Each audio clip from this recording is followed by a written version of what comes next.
ஆயுர்வேதம் ஒரு பொக்கிஷம், நம் ஆயுள் நீட்டக்கும் அற்புதம். Doctor Srivarma's. Lyca production Subaskaran வழங்கும் அனுப்புமா பரமேஸ்வரன் நடிப்பில் லாக்டவுன் டிசம்பர் 5 முதல் உங்கள் அபிமான திரையரங்குகளில். வணக்கம் ரிஷபராசி என்பர்களே, டிசம்பர் மாதம் உங்களுக்கான விசேஷமான நல்ல பலன்கள் என்னென்ன, இதில் நீங்கள் கொஞ்சம் எச்சரிக்கையாக கவனமாக இருக்கணும். இந்த மாதத்தின் உங்களுக்கான அதிர்ஷ்ட பலன் தரக்கூடிய அதிர்ஷ்ட தெய்வ வழிபாடு என்ன, இதெல்லாம் நம்ம இந்த பதிவில் பார்க்க போகிறோம். முதல்ல நல்ல விஷயங்கள் வழக்கம் போல். இந்த மாதத்தில் உங்களுக்கு என்ன பலன் கிடைக்குது அப்படின்னு கேட்டால், யாரோடெல்லாம் சேர்ந்து இருக்கணும்னு உங்களுக்கு ஆசை இருக்கோ அவங்களோட சேர்ந்து இருக்க முடியும். எனக்கு ஒரு நல்லா படிக்கிற பையனோட ஃப்ரெண்ட்ஷிப் கிடைக்கணும், அவனோட சேர்ந்து நான் படிக்கணும், அப்போது என்னுடைய கல்வியை நான் நல்லா இம்ப்ரூவ் பண்ண முடியும் அப்படின்னு நினச்சிட்ருக்கீங்கன்னா கட்டாயம் இப்போது நடக்கும். ஏன்னா இது நிறைய பிள்ளைங்கள்ட்ட கேட்டிங்கன்னா சொல்லுவாங்க. அதாவது பிள்ளைகள்கிட்ட நம்ம என்ன பண்ணுவோம்னா, படின்னு சொல்கிறோம், அவங்களுக்கு டியூஷன் அனுப்புவோம், கோச்சிங்லாம் அனுப்புவோம், ஸ்பெஷல் கிளாஸ்லாம் வைப்போம், டீச்சர்கிட்ட போய் பேசுவோம், பேரண்ட்ஸ் டீச்சர் மீட்டிங்லாம் நடக்கும், போய் பேசுவோம். அதை தாண்டி அந்த பிள்ளைகளிடத்தில் இன்னும் உனக்கு என்ன விஷயம் நடந்தால் ரொம்ப இன்னும் கம்ஃபர்ட்டாக இருக்கும் படிக்கிறதுக்கு அப்படின்னு கேட்டால், அந்த அந்த ஒரு கிளாஸில் இருக்கக்கூடிய வேற ஒரு ஸ்டூடெண்ட் அவனு இந்த பையன் சொல்லுவான், இல்லை அந்த பொண்ணு சொல்லுவான், இவன் அவ்வளோ ஷார்ப்பு, நல்லா படிக்கிறான், அவனுக்கு ஈஸியாக வருது, நல்லா ஸ்கோர் பண்ணுறான், நல்லா மார்க் எடுக்கிறான், நல்லா சொல்லி கொடுக்குறான், டீச்சர் மாதிரி சொல்லி கொடுக்குறான், அந்த பொண்ணு அப்படி சொல்லி கொடுக்குறா. ஆனால் எங்கிட்ட இப்போ நான் போய் மிங்கிள் ஆக முடியல, எங்கிட்ட ஃப்ரெண்டாக இல்லை அப்படின்னு சொல்லுவாங்க. நல்லா படிக்கிற பிள்ளைகள் தன்னோடு சேர்ந்து படிக்கலைன்ற ஏக்கம் நிறைய படிக்கிற பிள்ளைகளுக்கு இருக்கும். இப்போ அது சரியாகும். அதற்கான ஒரு அம்சம் இருக்குது. இங்கேருந்து தொடங்குறது, அதாவது மற்றவங்களோட சேர்ந்து ட்ராவல் பண்ணுறது, அதனால நமக்கு ஒரு பெனிஃபிட் கிடைக்கிறது. இந்த பலன் இந்த மாதத்தில் இருக்குது. அது எங்கே தொடங்குதுன்னா, பிள்ளைகளுக்கு கல்வியில் தொடங்குது. கல்விக்கு அடுத்ததாக பிள்ளைகளுக்கு தேவை என்னென்னா விளையாட்டு. என்னோட சேர்ந்து விளையாடுறதுக்கு கொஞ்சம் பிள்ளைகள் இருக்கணும் அப்படின்னு சொல்லி, அந்த பிள்ளைகள்லாம் ஒரு பெரிய அப்பார்ட்மெண்ட்டில் இருக்கிறாங்க அப்படின்னு சொன்னால், அங்கே அவங்களுக்கு ஒரு சந்தோஷம் என்னன்னு பார்க்கும்போது நிறைய பிள்ளைகள் இருப்பாங்க, எல்லாரும் சேர்ந்து விளையாடுவாங்க. ஒரு புதுசாக டெவலப் ஆகிற ஒரு ஏரியாவில் ஒருத்தர் இடம் வாங்கி வீடு கட்டியிருக்காருன்னு சொன்னால், அது அப்போ தான் டெவலப்பிங் ஏரியாவாக இருக்கும். அங்கே அக்கம் பக்கத்தில் நிறைய பிள்ளைகள் இருக்க மாட்டாங்க. அப்போ இவங்களுக்கு விளையாடுறதுக்கு யாரும் துணை இருக்க மாட்டாங்க. அப்படி யாருக்கெல்லாம் இல்லையோ அவங்களுக்கெல்லாம் கூட விளையாடுறதுக்கு பசங்க கிடைப்பாங்க. இதெல்லாம் பலன்கள்னு சொன்னால் பெரியவங்களுக்கு மட்டும்தான் சொல்லணும் அப்படின்ட்டுலாம் ஒன்றும் கிடையாது.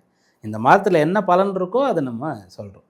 அப்போது மற்றவங்களுடைய ஒரு ஃப்ரெண்ட்ஷிப் கிடைக்கிறதுக்கான மாதம் டிசம்பர் மாதம் ரிஷபராசி என்பவர்களுக்கு. இதற்கான காரணங்கள் நிறைய இருக்குது. ஃபஸ்ட்டு என்ன அப்படின்னு பார்க்கும்போது, ரிஷபராசி அதற்குண்டான ஒரு உருவகம், அந்த சிம்பல்னு சொல்கிறோம் இல்லையா, என்ன கொடுத்துருக்காங்க, சின்னம் என்ன கொடுத்துருக்காங்கன்னு பார்த்தீங்கன்னா புல், அந்த எருதை கொடுத்துருப்பாங்க.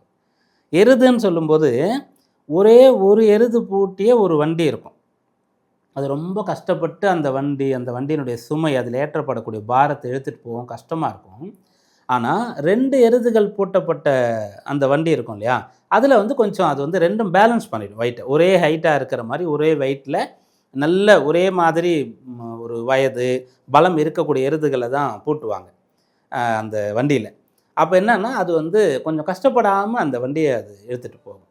அப்போ என்னென்னா ரிஷபராசின்னு சொன்னாலே அவங்களுக்கு கூட ஒருத்தர் இருந்தாங்கன்னு சொன்னால் அவங்க பெஸ்ட்டை கொடுப்பாங்க. தனியாக இருக்கும்போது கொஞ்சம் கஷ்டப்படுவாங்க.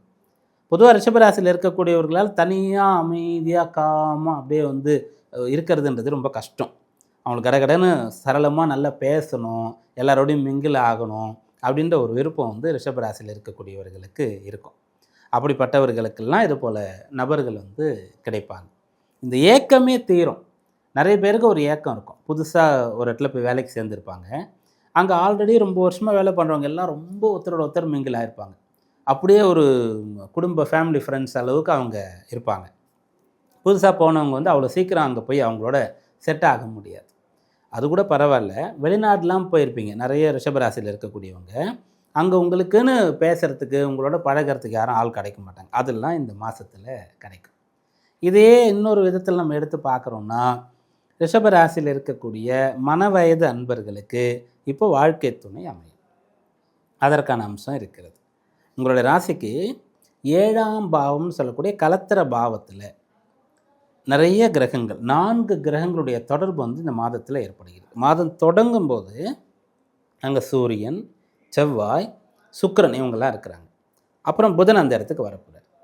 இது சூரியன் வந்து 15 நாளில் அடுத்து தனுசுக்கு போயிடுவார். செவ்வாய் வந்து ஒரு வாரத்தில் போயிடுவார். சுக்கிரன் வந்து எப்போ போகிறார் அப்படின்னு பார்க்கும்போது ஒரு 20ஆம் தேதி போல் அடுத்த ராசிக்கு போகிறார். அப்போ 7லேருந்து எல்லாம் 8ஆம் இடத்திற்கு போகிறாங்க. அதனாலையும் கூட உங்களுக்கு துணை தேவை. ஏன்னா நீங்கள் ஒரு பெரிய வேலை பண்ணலான் இருக்கீங்க. அப்போ கண்டிப்பாக வந்து யாராவது ஹெல்ப்பு உங்களுக்கு பண்ணால் தான் பண்ண முடியும். ஒரு பார்ட்னர் கிடைச்சா தான் நீங்கள் உங்கள் பிஸ்னஸில் பெரிய அளவுக்கு போக முடியும். அதே போல் வந்து நீங்கள் ஒரு முக்கியமான முடிவு எடுக்கிறீங்க. வீடு கட்டுறது, சொத்துக்கள் வாங்கிறது, சொத்து விற்கிறது அப்படின்ற முடிவுகள்லாம் எடுக்கிறீங்கன்னு சொன்னால் அப்பயும் ஒரு துணை தேவை. நிறைய பணம் இருக்குது, அதை வந்து நீங்கள் முதலீடு போடுறீங்க அல்லது சேமிக்கிறீங்க, சேவிங்ஸில் போடுறீங்க. அதை வந்து நீங்கள் ஒரு உங்களுக்கான எதிர்காலத்தின் வருமானமாக நீங்கள் ஏதோ ஒரு விஷயத்தில் அதை போடுறீங்கன்னு சொன்னால் இங்கே எங்கே போனாலும் என்ன பண்ணுவாங்கன்னா ஒரு நாமினியை கேட்பாங்க. உங்களுக்கு நாமினி யார் அப்படின்னு கேட்பாங்க. அப்போது ஒருத்தர் பேரை நீங்கள் சொல்லணும் இல்லையா? இதெல்லாம் இந்த மாதத்தில் நடக்கும். சில பேருக்கு வந்து கஷ்டமான விஷயங்கள், ஒரு சர்ஜரி பண்ண வேண்டியதாக இருக்கும். ரிஷபராசியில் இருக்கிற எல்லாருக்கும் கிடையாது. யாருக்கு இப்போது 6-8க்கு உண்டான தசையோ புக்தியோ நடக்கிறதோ, அப்படி நடந்து சுய ஜாதகத்திலையும் உங்கள் லக்னாதிபதி பலம் குறைவாக இருக்கார், இல்லை உங்களுடைய 6ஆம் இடத்துல நோய் நொடி தரக்கூடிய அம்சங்கள் இருக்கிறதுன்னு சொன்னால் அந்த நோய்க்கான வைத்தியம் சிகிச்சை செய்யக்கூடிய நிலை இருக்கும். இப்படிப்பட்டவர்களுக்கு என்ன நடக்கும்னா கூட இருக்கக்கூடியவங்க சப்போர்ட் பண்ணுவாங்க. நான் வந்து பிஸ்னஸை பார்த்துக்கிறேன், நீ போய் நல்ல சர்ஜரிலாம் பண்ணிவிட்டு ரெக்கவர் ஆகிட்டு வா சீக்கிரமாக, நான் பார்த்துக்கிறேன் அப்படின்னு சொல்லுவாங்க. வேலை பண்ணுற இடத்துல வந்து உங்களுடைய பொறுப்புகள் அனைத்தையும் வேற ஒருத்தர்கிட்ட நீங்கள் சரண்டர் பண்ணிவிட்டு நீங்கள் லீவ் எடுத்துகிட்டு போகலாம். இல்லைனா சாதாரணமாக லீவ் எடுக்க முடியாதுன்ற மாதிரி உங்களுக்கு இருக்கும். அப்படி ஒரு டீம் கிடைக்கும், ஒருத்தர் உங்களுக்கு கிடைப்பார். அப்போ உங்களுக்கு மற்றவங்களுடைய துணை இந்த மாதத்தில் இருக்கிறது. அந்த துணை எங்கெல்லாம் தேவைப்படுதோ அங்கெல்லாம் நீங்கள் பயன்படுத்திக்கலாம். பிரச்சனை தீர்வதற்கு அல்லது அவங்களோட சேர்ந்து நீங்கள் டெவலப் ஆகிட்டு முன்னுக்கு வர்றதுக்கு இது நடக்கும். திருமண விஷயத்தில் கிடைக்கும். திருமண விஷயத்தில் ரிஷபராசியில் இருக்கக்கூடியவர்களுக்கு சுய ஜாதகத்தில் கடுமையான தோஷம் இருக்கிறதுனால ஒன்று திருமணம் கைகூடல, இல்லை நீங்கள் வந்து பார்க்கலை அல்லது பார்க்க வேண்டாம் இப்போன்னு உங்களுக்கு அட்வைஸ் பண்ணியிருக்காங்க. அப்படிப்பட்டவர்கள் கூட இப்போ திருமணத்திற்கான விஷயங்களை பார்க்கலாம். திருமணத்திற்கான விஷயங்களை பார்க்கும்போது முதல்ல பரிகாரங்களை பண்ண வேண்டியது இருக்கும். இது போல் நேரத்தில் 7ஆம் இடத்துல நிறைய கிரகங்கள், 8ஆம் இடத்துல நிறைய கிரகங்கள் இருக்கும்போது யாரெல்லாம் வந்து பிராயச்சித்தங்கள், அதற்காக தான தர்மங்கள் பரிகாரம்லாம் பண்ணுறோமோ அது ரொம்ப நல்லது, எஃபெக்டிவாக இருக்கும், அது பலன் தரும். அதனால் அந்த விஷயங்களை செய்யலாம். இந்த மாதத்தில் உங்களுக்கான அதிர்ஷ்ட தெய்வ வழிபாடு என்ன அப்படின்னு பார்க்கும்போது நல்ல ஃப்ரெண்டு, நல்ல கம்பெனி, நல்ல டீம் உங்களுக்கு கிடைக்கிறதுக்கு என்ன பண்ணலாம், அதிர்ஷ்ட தெய்வ வழிபாடு என்ன அப்படின்னு பார்க்கும்போது நீங்கள் என்ன பண்ணலான்னா, இது வந்து கார்த்திகை மற்றும் மார்கழி மாதம் ரெண்டும் சேர்றது தான் இந்த டிசம்பர் நம்ம சொல்கிறோம் இல்லையா? இந்த மாதத்தில் பைரவர் வழிபாடு உங்களுக்கு மிகச்சிறந்த பலனை தரும். பைரவரை எப்போ நீங்கள் வழிபடலாம் அப்படின்னு கேட்டிங்கன்னா வெள்ளிக்கிழமை நாளில்.